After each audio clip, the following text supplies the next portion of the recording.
of freedom.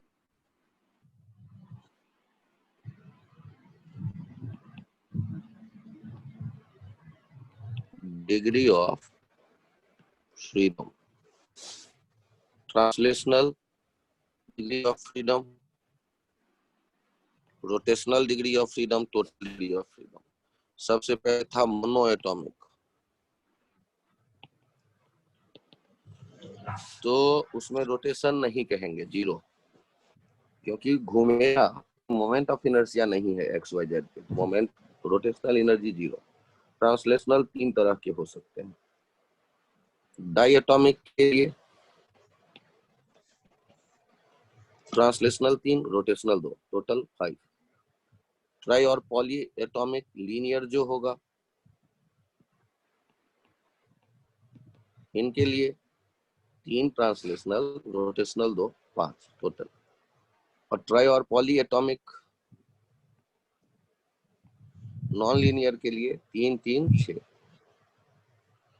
अच्छा सोचना, इसमें H2 है,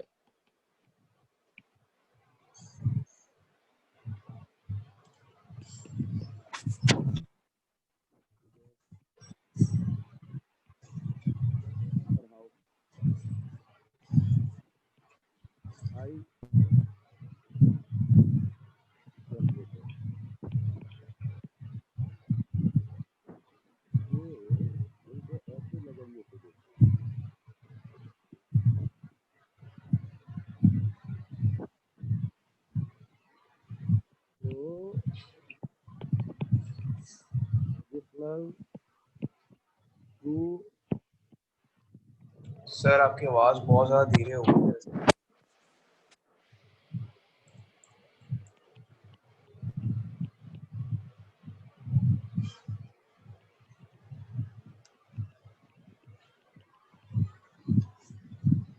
है। स्प्रिंग ब्लॉक सिस्टम की तरह देखो, ये ऑसिलेट करने लगेंगे तो 2 एडिशनल डिग्री ऑफ फ्रीडम आ जाएगा। तो टोटल डिग्री ऑफ फ्रीडम कितने हो जाएंगे? 3 ट्रांस प्लस 2 5। 7। तो कैसा गैस है? सर ये डायटोमिक, तो 3 थे हाँ ट्रांसलेशनल, 2 थे रोटेशनल, हाँ और ये 2 वाइब्रेशनल। ये मेंस पूछता है हाई टेम्परेचर। और देखना, very very very high temperature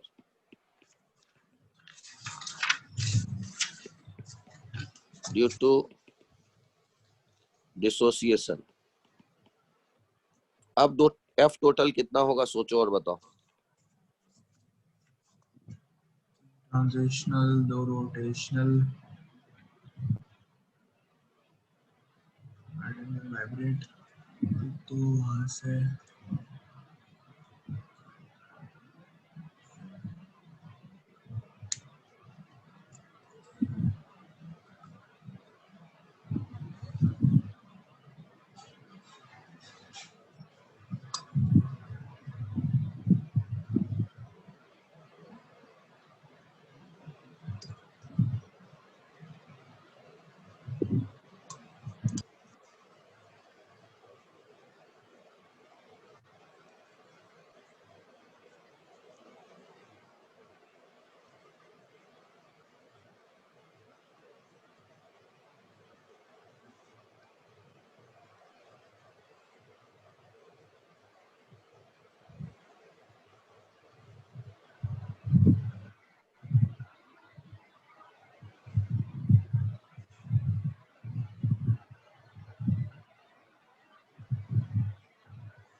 अरे कुछ तो बोलो। सर बहुत ज्यादा टेम्परेचर पे तो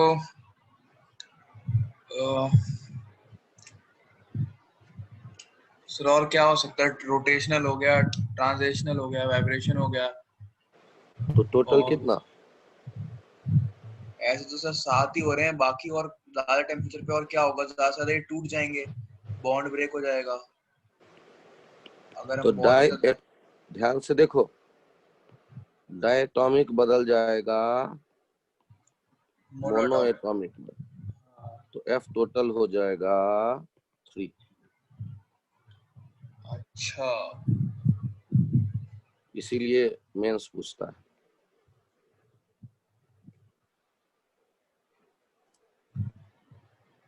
जब हम ट्राई या पॉली में वाइब्रेशन लेंगे तो बड़ा कॉम्प्लिकेटेड होता है, उससे ऐसे दो नहीं बढ़ा सकते, इसीलिए उसके बारे में मेंस नहीं पूछता। 11th-12th के सिलेबस में कोई चर्चा नहीं की जाती।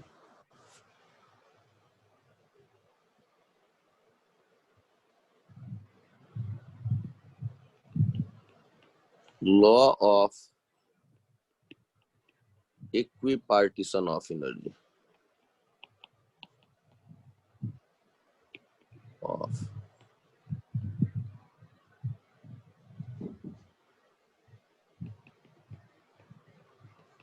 for each mole and for each degree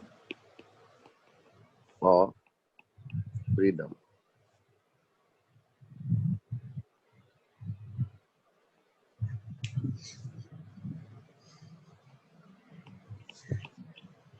Energy will be same and it is given by RT/2, जहाँ T गैस का temperature, where T temperature and R gas constant.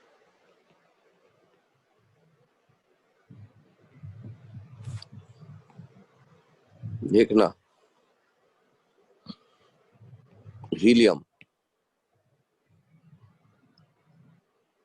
n mole, temperature T, तो translational degree of freedom कितना हो जाएगा? 3। 3 ही हो जाएगा sir. तो U जो लिखेंगे internal NF/2 RT। Energy RT/2 FN, इस पूरे के लिए क्यों, और ये हो जाएगा N3 RT/2।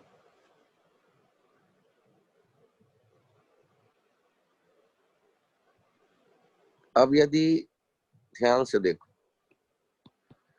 RT/2 है 1 डिग्री ऑफ फ्रीडम के लिए,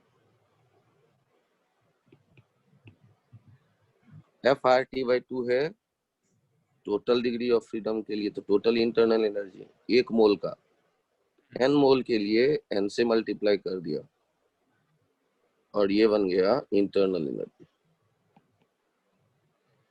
तो यदि आप du लिखेंगे, गैस यदि बाहर नहीं गया तो n तो बदला नहीं, F बदला नहीं, R बदलता नहीं, R/2 बदला नहीं, DT। dt। तो du greater than 0 when T final is greater than T initial. Du equals to 0 when T final equals to T initial in cyclic process, in isothermal, Isothermal process। ठीक, और du less than 0 when T final less than T initial. Du do not depends on path or process. but depends only on T initial and T final. dq and dw depends on paths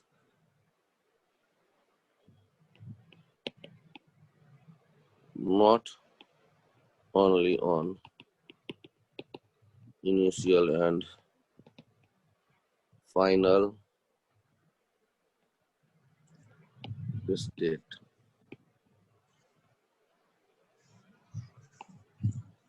Hence, मान लो A है और B है, A से B state में आएगा,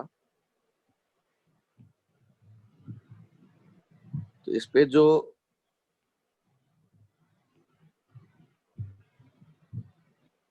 dq1 जरूरी नहीं है dq2 के बराबर हो और dq3 के बराबर हो, यहाँ पाथ दिया गया है। dw1 जरूरी नहीं है dw2 के बराबर हो, du सेम जरूरी होगा। नहीं है dw3 के बराबर हो, बट du1 du2 du3 बराबर होगा। ये आइडिया समझ में आया या नहीं? यस सर, वो तो स्टेट फंक्शन है du, तो स्टेट पर डिपेंड करेगा। और dq dw path function path पे डिपेंड है, कैसे गया है।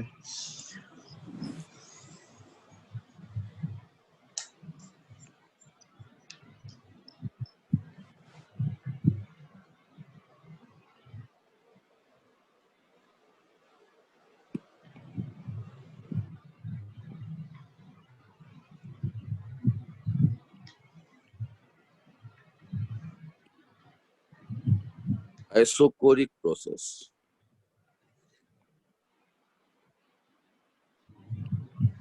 v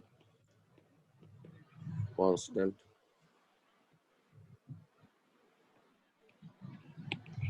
pv equals to nrt, p equals to nr by dt, y equals to mx, pt graph ये,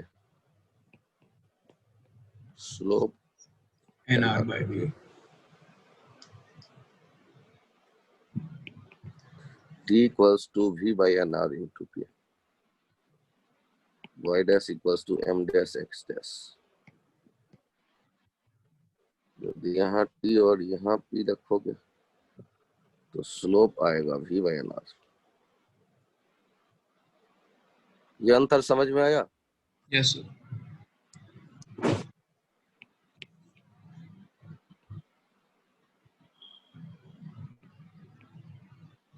ये हम लोग v कांस्टेंट होने पर pt की बात कर रहे थे, और pv कैसा बनेगा? तो सीधी लाइन होगी, बस v तो चेंज हो नहीं रहा। vp हाँ, ऐसे बन जाएगा, vt ऐसे बन जाएगा, tv ऐसे बन जाएगा।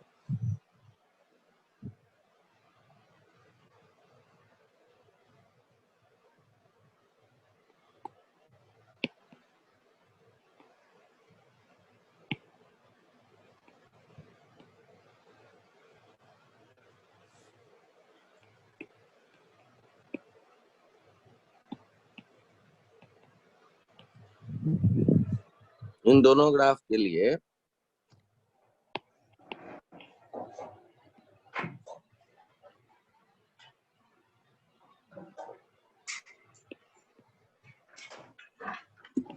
बताओ तो कौन सा किसके लिए ठीक रहेगा?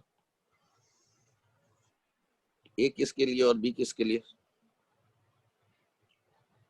1 के लिए कौन, 2 के लिए कौन?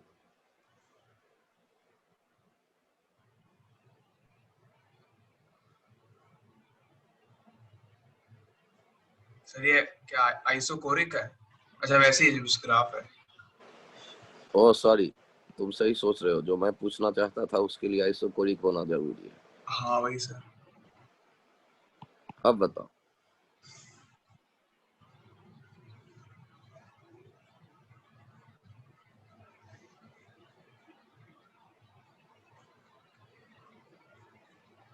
कौन सा किसके लिए ठीक लग रहा? सर जो बी है,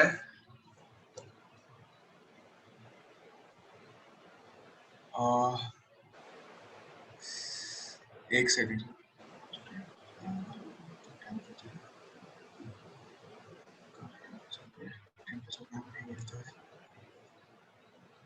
सर बी वाला सेकंड हो जाएगा शायद।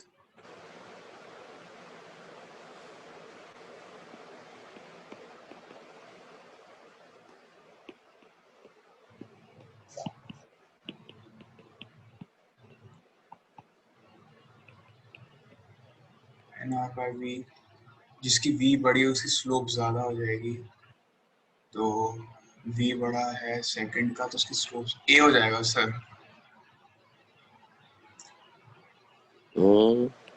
थ्री वी वाला ए का ग्राफ होगा। नहीं एक सेकंड, वी ज्यादा तो स्लोप कम, तो सेकंड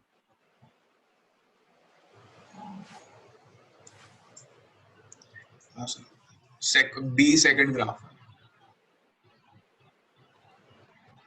परफेक्ट, सब सही। सेकंड वाला बी है और फर्स्ट वाला ए है।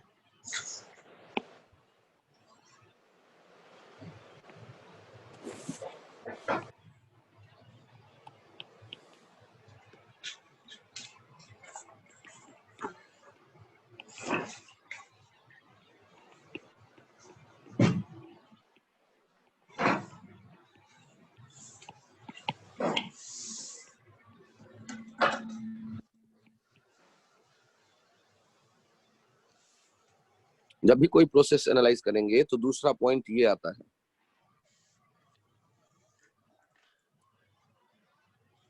Process equation.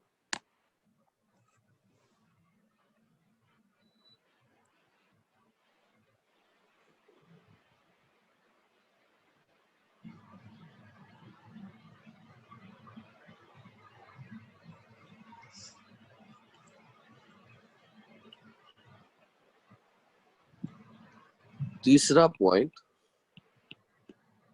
v constant dw equals to p dv equals to 0। चौथा point, du equals to n f by 2r dt for all process। yes, sir। पांचवा point, dq n c dt, v constant dq n cv dt।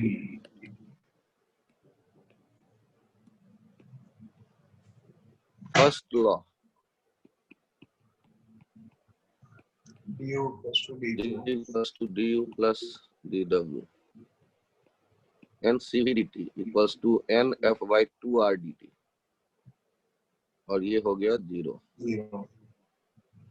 तो cv कितना निकल करके चला आया, f by 2r। मान लो helium है, तो इसका cv कितना होगा बताओ तो। 3/2r। हाइड्रोजन गैस है, cv 5/2r। ये पॉली एटॉमिक है, नॉन लीनियर है, cv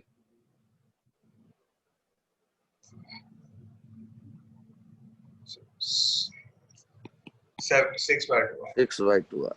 हाँ, तो cv था क्या, specific heat at constant volume। Molar, molar specific heat। Specific heat. Sir molar specific heat मतलब एक मोल को हाँ कांस्टेंट हीट बढ़ाने के लिए, और जो जब तुम, स्पेसिफिक हीट सी छोटा होता है और इसमें सी बड़ा होता है, यही सर। हाँ ठीक। और ये है हीलियम हाँ 3/2r। 3/2 into 8.3. 3 into 8. CV equals to 12. तो ये जूल पर मोल पर डिग्री सेंटीग्रेड, मतलब 1 डिग्री टेम्परेचर बढ़ाना है तो 12.45 जूल देना पड़ेगा। 1 मोल, 2 मोल को इससे डबल। यदि ये H2 है या ये कह दे कि डाई एटॉमिक है कोई भी, तो CV कितना हो जाएगा? 5/2R। 5/2R। 5/2 into 8.3, 5 into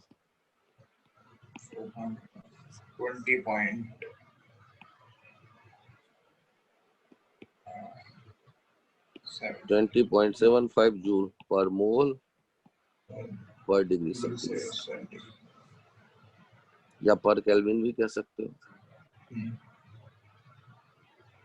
तो सोचो कितना आराम हो गया, तुम्हें तुरंत पता चल जाएगा। गैस का केवल नेचर हो, डाई मोनोपोली ये सब पता, तो तुरंत बता दोगे CV क्या होगा।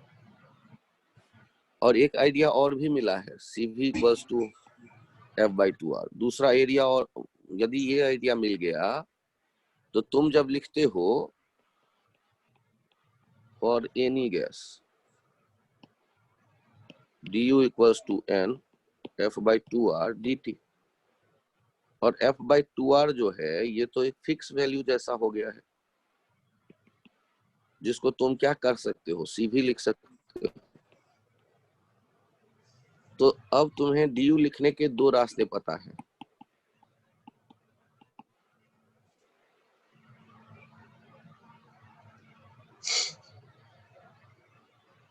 या तो n F/2R dt लिखोगे या n CV dt लिखोगे। देखो dq लिखोगे तुम n C dt, n CV dt कब? आइसोकोरिक। n CP dt कब? Isobaric. but du equals to n F/2R dt for all process. du equals to n CV dt for all process, because CV equals to F/2R, या F/2R equals to CV।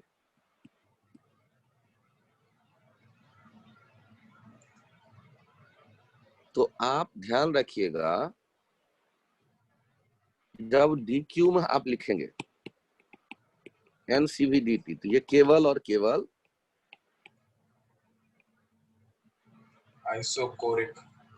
लेकिन DU में आप लिखते हैं n F/2R dt या n CV dt, तो ये for all process. कोई कंफ्यूज ना करे आपको कि अरे यार NCV तुमने dt कैसे लिख दिया DU, तो तुम कहना कि F/2R CV ही होता है इसीलिए लिखा।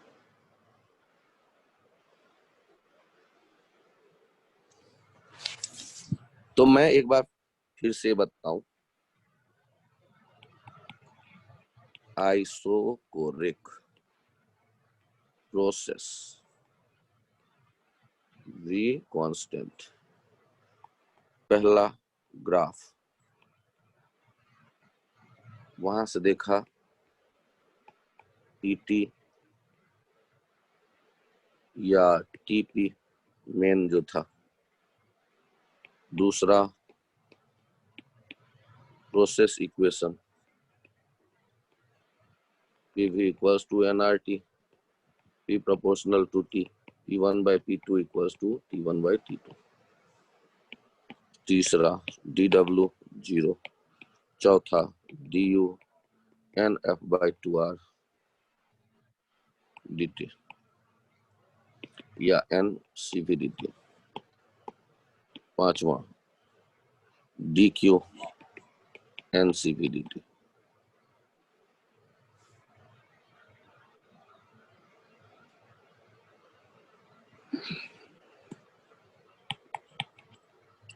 आइसोबैरिक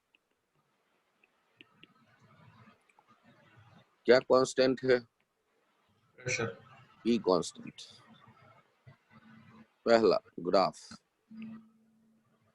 वीटी ग्राफ या टीवी ग्राफ, ये तो समझ में ही आ गया। Yes sir. दूसरा process equation NRT, v proportional to t, v1 by v2, t1 by t2। तीसरा dq equals to ncp dt। चौथा du equals to nf/2r dt yes. या ncp dt। पांचवा dw equals to p dt। p constant है, integration से बाहर ले आओ, v initial से v final, v final minus v initial, nr t final minus t initial, या ये हो गया nr dt। और first law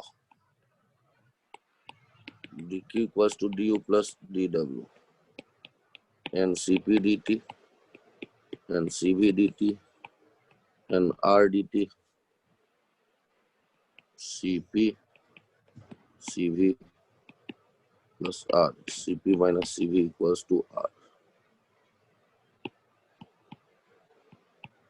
Myers formula. Sir ये भी हर जगह वैलिड है ना, Cp minus Cv is equals to R। हाँ, ध्यान रखना ये कैपिटल लेटर वाला सी हो, मोलर स्पेसिफिक हीट हो।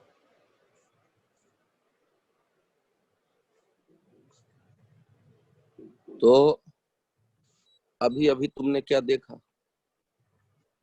Cp minus Cv equals to R, और क्या देखा? Cv equals to F/2R। तो Cp कितना हो गया? R plus Cv। Cp कितना हो गया? R F/2R। अब देखो मोनो एटॉमिक, Cp हो जाएगा R प्लस 3/2R 5/2R।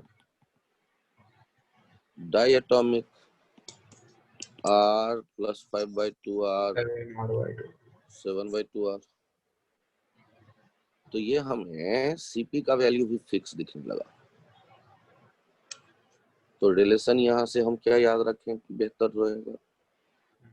एक ये रिलेशन भी याद रखें, नहीं तो ये याद है ही, ये याद है ही तो तीसरा निकल के चला आएगा। इन दोनों से ये निकला R plus F/2R।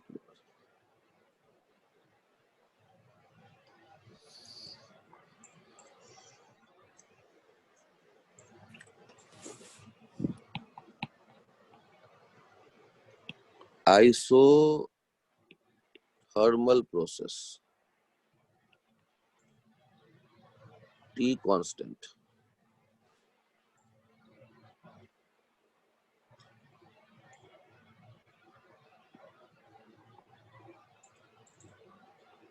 Graph Pv equals to nRT, yx equals to constant, it is rectangular hyperbola। एक घटेगा दूसरा बढ़ेगा, एक बढ़ेगा दूसरा घटेगा। इससे जान पहचान है? हाँ सर। हाइपरबोला में तो 2 डब्बे होते थे, दूसरा कहाँ गया?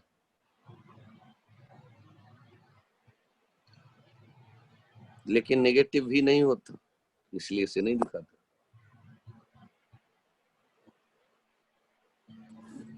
Electric potential K/Q/R, VR equals to constant. तो ये भी कैसा ग्राफ बनेगा? Rectangular hyperbola. V और R चार्ज के अगल बगल देखेंगे तो ये ऐसे कम होता जाएगा। सर इसमें मैं दूसरा भी बनाने का मन कर रहा है, लेकिन दूसरा यहाँ बनाते हैं, क्योंकि बगल में इधर भी इनफाइनाइट और दूर जाने पे जीरो, पॉजिटिव भी रहे।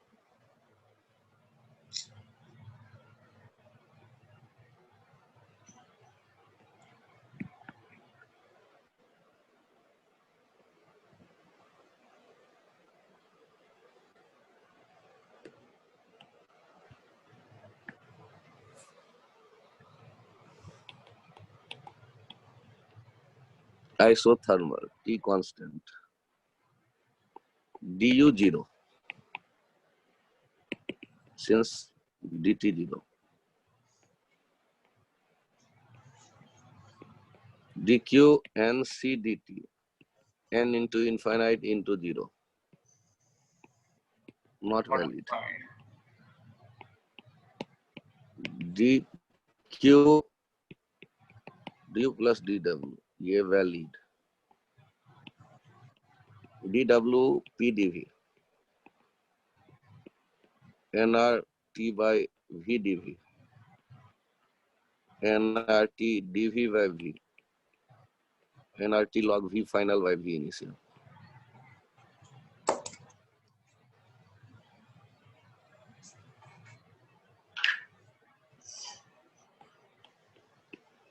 Process equation PV equals to nRT, T constant, P1 V1 equals to P2 V2.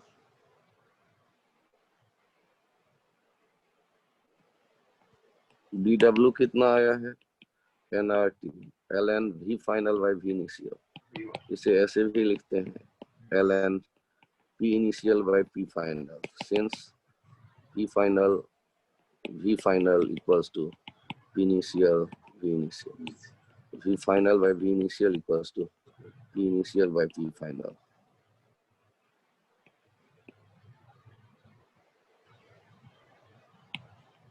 dw equals to nRT ln v final by v initial को ऐसे भी लिखते हैं 2.303 nRT log v final by v initial, या 2.303 nRT log p final by, oh sorry, p initial by p final.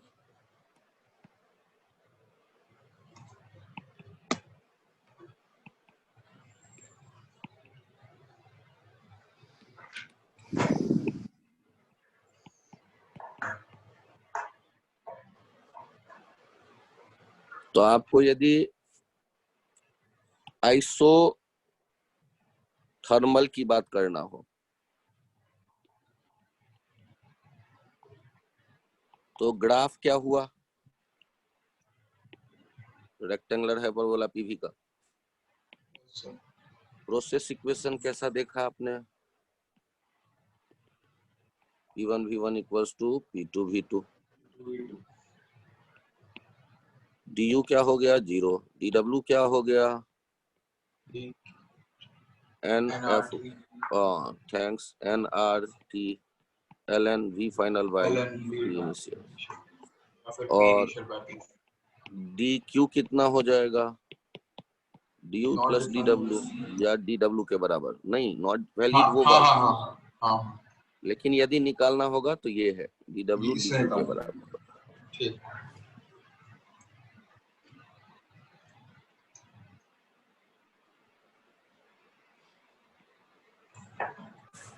तो अभी तक कौन कौन सा प्रोसेस देखा? आइसोकोरिक हो गया सर, आइसोबारिक, आइसोथर्मल हो गया।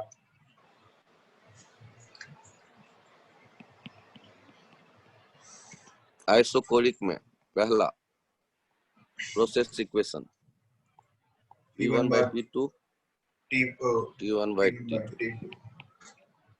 dW 0 dQ बराबर du du बराबर NF by 2R dt और यही हो गया था NCV dt। यहाँ से आ गया था CV F by 2R।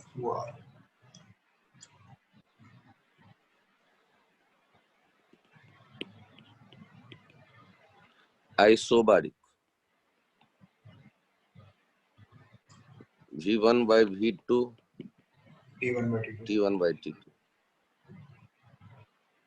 dW PdV PV final minus PV initial nRT final minus nRT initial nRT du n F by 2R dt या n CV dt dq n CP dt और dq equals to du plus dw हमें देता है CP minus CV equals to R Mayer's formula.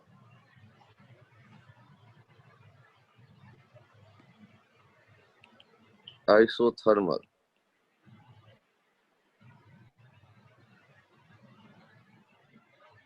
V1 equals to P2 du 0 dW equals to PdV nRT by VdV nRT ln V final by V initial 2.303 nRT ln V final by V initial equals to U plus W dq equals to dW। तो आपके पास जो idea है वो अब आप टोपस क्या लगता है कि कहीं भी अप्लाई कर सकने के लिए तैयार है या नहीं? हाँ सर।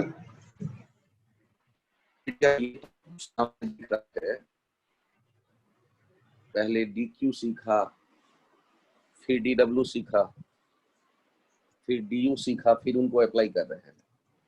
ये अब किसी भी प्रोसेस में अप्लाई किया जा सकता है या नहीं? कर सकते हैं सर।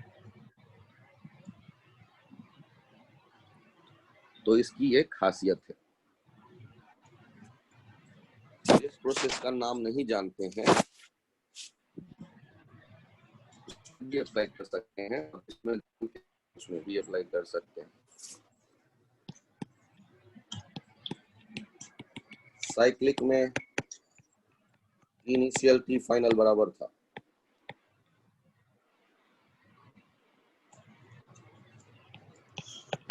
du 0 dq dw के बराबर हो गया और ये हमने देखा एरिया इनसाइड PV साइकिल, तो मैं dw भी मिल जाएगा और यही dq भी मिल जाएगा। साइक्लिक में भी हम अब काम करने को तैयार हो गए और अब बैठ के इस प्रोसेस को खुद एनालाइज कर लेना आपने। यहाँ पर है 3P0 V0 और यहाँ पर है 3V0 4P0 या 6V0 4P0। मजा नहीं आया। 6 5V0 और 4P0। क्या करना है, इस AB प्रोसेस में ये डायटोमिक गैस है, याद रखो। बताना क्या है?